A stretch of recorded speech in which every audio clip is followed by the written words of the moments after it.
What's the meaning of colossus?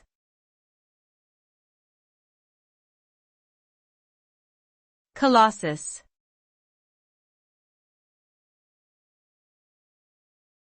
Colossus.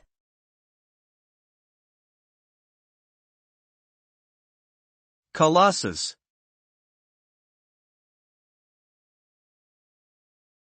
Colossus.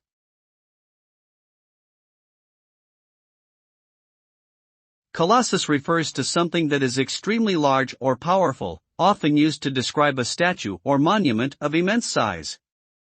The word originates from the ancient Greek kolossos, which means gigantic statue. Colossus can also refer to a person or thing that is seen as a symbol of authority or strength, such as a powerful leader or an organization that dominates its industry. In modern usage, colossus can be used to describe anything that is dominant or overwhelming in its impact or influence.